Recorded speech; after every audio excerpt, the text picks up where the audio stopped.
नमस्कार दोस्तों, स्वागत है आप सभी का मेरे चैनल अर्चना सिंह शॉर्ट्स में।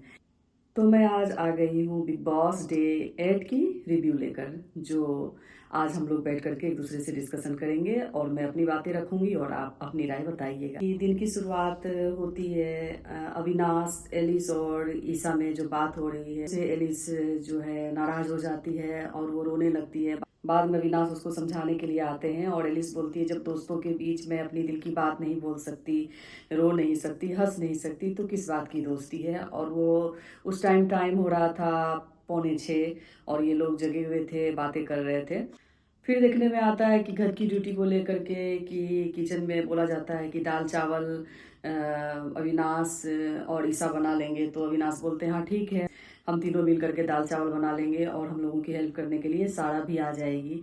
तो शिल्पा जी बोलती है कि ठीक है, तो बर्तन भी कर लेना। तो अविनाश का कहना होता है कि बर्तन तो मैं बिल्कुल नहीं करूँगा और बर्तन आप लोगों को करके देनी होगी। तो शिल्पा जी फिर बोल रही है कि क्यों, हम जब खाना बनाते थे, हम जब किचन में थे तो बर्तन भी हम खुद ही करते थे। तो अविनाश ने बोला कि नहीं, मुझे गर्म पानी पीना होता है, अगर उस बर्तन में चाय बनी हुई होगी तो मैं आप लोगों के सामने ला करके रख दूंगा कि आप साफ करके दो, फिर मैं उसमें अपना काम करूंगा। तो बड़ा ही रूडली अविनाश जो है शिल्पा जी को जवाब देते हुए उनसे बहस कर रहा है, जिसमें कि समझ में आ रहा है कि वो बेवजह शिल्पा जी से जो है खुंदस खा रहा है और उनसे लड़ना चाह रहा है। शिल्पा जी बोलती है कि किचन में काम करने वाला हमेशा से बर्तन भी धोया है, तो तुम लोग फिर क्या 4 आदमी मिल करके दाल चावल ही बनाओगे। फिर करण और अविनाश की लड़ाई दिखाई जाती है, जो कि बात बहुत बढ़ जाता है। करण अविनाश के नाम को ना लेकर के कुछ अलग नाम से पुकारते हैं, जिससे कि अविनाश को बहुत गुस्सा आता है और वो चिढ़ करके बोलता है कि पूरे इंडिया को पता है कि मेरा नाम अविनाश है। और अविनाश बोलता है करण के बारे में कि जो खतरों के खिलाड़ी जीत करके आए हुए हैं और वो इस तरह की बातें बोल रहे हैं। और तो करण बोले, कौन जानता है कि अविनाश नाम का कोई है, मुझे तो नहीं पता था। और तुम ऐसा क्या तुम कर दी कि पूरा इंडिया तुमको जानता है, कि पिछले शो से भी तुम निकाले गए हो।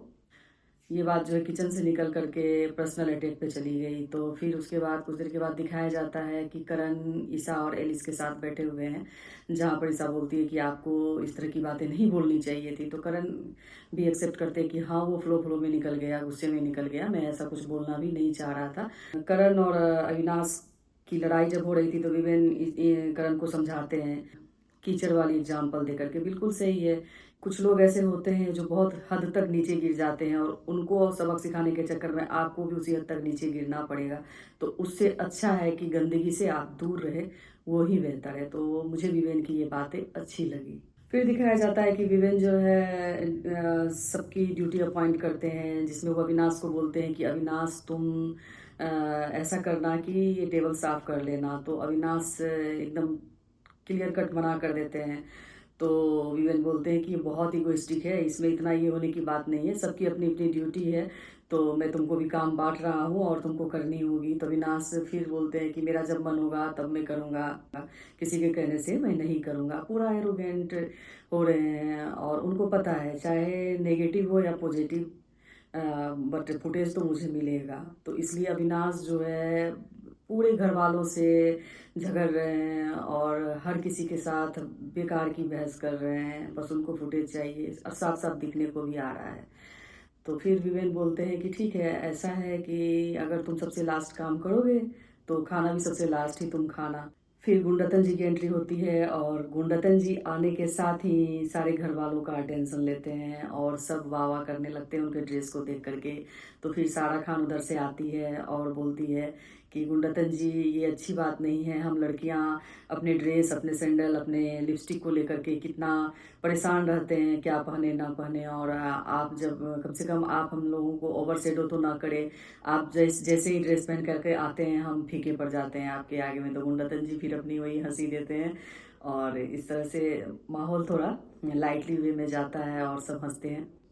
तो गुंडरतन जी की एनर्जी ही ऐसी है, वो जहाँ बैठते हैं हंसी मजाक के मूड में रहते हैं। फिर इसी बीच में दिखाया जाता है कि चाहत, हेमा जी, करणवीर और बग्गा पाजी, ये लोग सब बैठे हुए हैं और बोला जा रहा है कि चाहत के लिए करणवीर को लड़का ढूंढने के लिए। तो करणवीर करे, क्यों, मेरे में क्या बुराई है भाई, मैं तुम्हारे लिए लड़का ढूंढूं तो मेरे में क्या बुराई है। तो चाहत हंसने लगती है, बोलती है कोई बुराई नहीं है, बट नहीं, आप जैसा लड़का नहीं चाहिए। तो बग्गा पाजी के बारे में बात होती है तो उसको भी मना कर दिया जाता है। फिर बात होती है अविनाश की, तो अविनाश की बात सुन करके तो उसको उल्टी ही आने लगती है कि नहीं नहीं ऐसा नहीं चाहिए। फिर बात विवेन की आती है तो उसकी जैसे नकल करके जो है विवेन को भी वो मना करती है। ये गुणरत्न जी को लेकर के करण ने एक बड़ा अच्छा बात बोला। बैठा हुआ था ईसा और एलिस के साथ और उन्होंने बोला कि कहीं ऐसा ना हो कि ये शो गुणरत्न जी के नाम से ही याद रखा जाए। तो करणवीर ने जो ऑब्जर्वेशन किया है बिल्कुल सही है। गुणरत्न जी के नाम से भले ही ये शो ना याद रखा जाए, बट बिग बॉस 18 के शो में गुणरत्न जी को तो जरूर याद रखा जाएगा। फिर आता है आज का टास्क, जिसमें जिसे टाइम गॉड का नाम दिया जाता है। और इस टास्क में दो बंदर की लड़ाई में बिल्ली जीतती है। सब आपस में लड़ते हैं और अरफीन खान बड़े आराम से इस टास्क को जीत जाते हैं। नेक्स्ट एपिसोड में देखने में ये अच्छा रहेगा कि अरफीन खान अपने पावर का किस तरह से इस्तेमाल करते हैं इस टास्क को जीतने के बाद। इस टास्क में सबसे पहले जाती है चूम और वो नाम लेती है बग्घा पाजी का। और उसके बाद फिर जाती है लीस जो नाम लेती है गुंडतन जी का और बोलती है कि दिन भर ध्यान रहता है लोगों को इंटरटेन करने का। तो अरे भाई ये गेम ही तो है इंटरटेन करने का, क्या है बिग बॉस शो कहीं आपके दिमाग में ऐसा तो नहीं लग रहा है कि ये शो सिर्फ लड़ाई झगड़े करने की या चुगलियाँ करने की। इंटरटेन ही तो करेगा बंदा। दर्शक देखेंगे क्या, व्यूवर्स देखेंगे क्या, बस आप लोगों की चुगली और लड़ाई। फिर नंबर 3 पे जाता है अविनाश जो कि नाम लेता है शिल्पा जी का। वही घिसा पिटा हुआ उनका रोज का बयान कि वो टाइम पे नहीं बोलती हैं। 4 पे जाते हैं करणवीर और जो कि नाम लेते हैं सारा का। और उनका कहना है सारा के बारे में कि ये थोड़ा पर्सनल अटैक मुझको लेकर के करती हैं।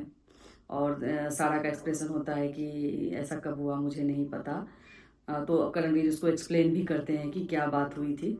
नंबर 5 पे जाती है शिल्पा जो कि नाम लेती हैं चाहत का। और नंबर 6 पे जाते हैं तेजिंदर पाजी जो नाम लेते हैं ईसा का। जैसे कि और जो कि वो बोलते हैं कि ये सिर्फ ग्रुप में रहती है, बाकी लोगों से इसका कोई उतना खास बातचीत होता नहीं है। तो ईसा अपने आप को एक्सप्लेन करते हुए बोलती है अगर ग्रुप है तो अच्छी बात है ना, तो आप भी अपना ग्रुप बना लो, आप क्यों नहीं बना पाते हो।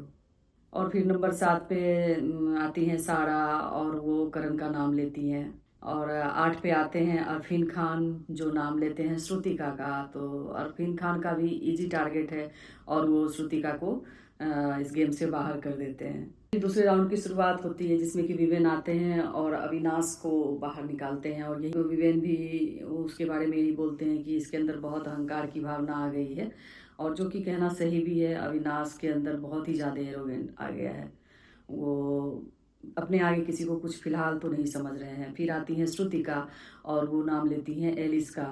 तो और वो श्रुतिका का कहना है कि एलिस उनके तमिल लैंग्वेज का को मॉक करके उनका मजाक बनाती है। और एलिस को ये रियलाइज होता है कि कहीं इससे ऐसा ना हो कि साउथ के जो लोग हैं वो मुझसे मतलब नफरत करने लगे। तो इसलिए वो एक्सप्लेन करने के लिए आती है। बट श्रुतिका अपनी जगह सही है। पिछले एपिसोड में दिखाया गया है कि श्रुतिका बोल रही थी कि एलिस जो है मैं जो भी शब्द बोलती हूँ और उस चीज़ का वो मजाक उड़ाती है, दोबारा से बोलती है और उसका मजाक उड़ाती है। तो एलिस की चोरी पकड़ी गई। जो उसकी छटपटाहट थी वो साफ साफ दिख रही थी। एलिस इस हद तक गंदगी कर सकती है, मैं तो नहीं समझ पाई थी कि वो श्रुतिका को गलत साबित करने के लिए गाली गलौज तक करने लगी थी।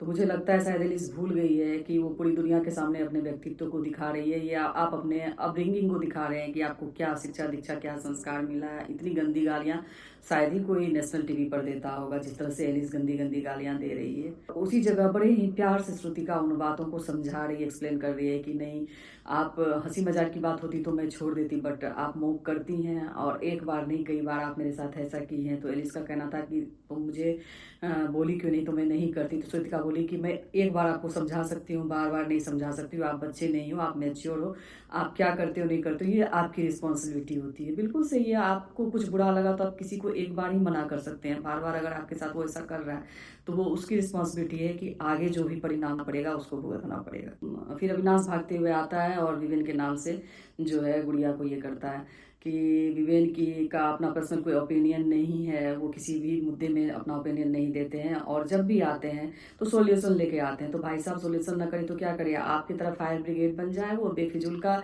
सबसे लड़ाई और झगड़े करते रहे। विवेन जो भी बोलते हैं करेक्ट बोलते हैं और वो जहाँ तक चाहते हैं कि इस तरह की आपस में लड़ाई झगड़े ना हो। और करणवीर को भी वो समझाए थे तो ठीक ही समझाए थे। आप भी शिल्पा जी से लड़ रहे थे, वो समझा रहे थे तो ठीक ही समझा रहे थे। तो ये कोई तथ्य नहीं था जो आप उनके बारे में दे रहे थे कि विवेन को इसलिए मैं इस गेम से बाहर करना चाहता हूँ। आप पर्सनल रंजिश निकाल रहे थे। आपको सीधे-सीधे ये बोलना चाहिए था कि विवेन ने मुझे आउट किया तो मैं भी विवेन को आउट करता हूँ, तो ये सुनने में अच्छा लगता। तो फिर आती है चाहत और वो मुस्कान को आउट करती है। तो चाहत को भी जो है ना मुस्कान को छोड़ करके मुस्कान को दे देती किसी और को करने के लिए। चाहत को ना बेस्ट गेम खेलना चाहिए था, दिमाग लगाना चाहिए था, किसी स्ट्रॉन्ग खिलाड़ी को बाहर निकालना चाहिए था। उसके बाद फिर आती हैं मुस्कान जो कि हेमा जी को बाहर निकालती है और कहती है कुछ मैक्सिमम टाइम तो इनका जेल में चला गया और उसके बाद जो ये आई हैं तो इतना कुछ कर नहीं रही हैं। हाँ, तो बात सही है, हेमा जी को हम लोग कुछ करते हुए फिलहाल देख भी नहीं रहे हैं। फिर आती है नायरा जो रजत को गेम से आउट करती है और बड़े ही सफाई देते हुए बोलती हैं कि ये किचन के काम को नहीं संभाल पाएंगे। और बाद में जो है उसको एक्सप्लेन करने के लिए रजत के पास जाती है, तो जिसमें कि बिग बॉस जो है इस चीज़ में इन्वॉल्व होते हैं और वो भी समझ जाते हैं कि नायरा को सफाई देने की ज़रूरत क्या थी। और बात सही है, नायरा को सफाई देने की ज़रूरत क्या थी, गेम है, किसी न किसी को आउट करना होगा। और अगर वो रजत को आउट कर रही थी कि किचन नहीं संभाल सकेगा रजत, तो ठीक है, इसी चीज़ पे रहती हूँ, उनको अपने बात से पीछे नहीं हटना चाहिए था। फिर आते हैं रजत और वो चूम के को गेम से बाहर करते हैं, तो उस बीच में करणवीर बोलते भी हैं कि चूम तो अच्छी प्लेयर है और वो काम भी बहुत ज़्यादा करती है। तो रजत बोलते हैं यहाँ वर्कर नहीं लीडर चाहिए जो कि सबको अच्छे से चला सके। तो ठीक है, उनका कहना भी ठीक है, वो भी अपनी जगह ठीक ही थे। बट रजत का बोलने का जो तरीका है वो थोड़ा गलत है और रजत को थोड़ा सा सॉफ्टनेस अपने अंदर लाना होगा। और फिर बच जाते हैं अरफीन खान और वो इस गेम को जीत जाते हैं। तो अब आगे देखेंगे कि अरफीन खान कैसे इस गेम को कैसे अपनी पावर का इस्तेमाल करते हैं। तो आज के इस पूरे एपिसोड की रिव्यू मिला जुला के हम लोग कर लिए। आशा करती हूँ मेरी ये रिव्यू आपको पसंद आई होगी और जो भी कमी होगी खामियां होगी आप लोग ज़रूर बताइएगा और अपनी राय भी कमेंट बॉक्स में दीजिएगा। तो आज के लिए बस इतना ही, मिलते हैं कल, बाय बाय, टेक केयर।